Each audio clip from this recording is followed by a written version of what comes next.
বিংশ শতাব্দীর গোড়ার দিক, সময়টা বেশ অস্থিতিশীল। তুরস্ককে কেন্দ্র করে গড়ে ওঠা অটোমান সাম্রাজ্যের অধীনে ৬০০ বছরের খিলাফত শাসন ব্যবস্থা তখন হুমকির মুখে। শেষে পরিস্থিতি এসে এমনই দাঁড়ালো, সব অঞ্চল হারিয়ে খেলাফত শুধু তুরস্কেই সীমাবদ্ধ। প্রথম বিশ্বযুদ্ধে তুরস্কের তখন নাজেহাল অবস্থা। এদিকে ব্রিটেন, ফ্রান্স সহ প্রথম বিশ্বযুদ্ধের বিজয়ী শক্তিগুলোও কিন্তু বসেনি, তাদের চোখ স্থির তুরস্কের উপরে, যেই উদ্দেশ্যে তুরস্কের উপরে চাপিয়ে দেয়া হয় অপমানজনক সব চুক্তি। ইউরোপ তুরস্ককে পাবার আশায় এতটাই মরিয়া হয়ে ওঠে, ব্রিটেন এবং গ্রিসের সেনাবাহিনীকে একাধিকবার তুরস্কের সীমানায় প্রবেশ করাতেও তারা দ্বিধা করেনি।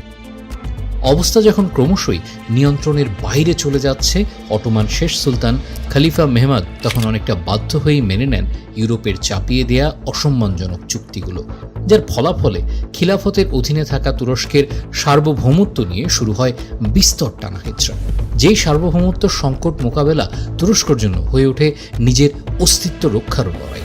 অনেকটা আদা জল খেয়েই তখন তুরস্ক ময়দানে নামে, বিশেষ এক মানুষের নেতৃত্বে, নাম মোস্তফা কামাল আতাতুর্ক।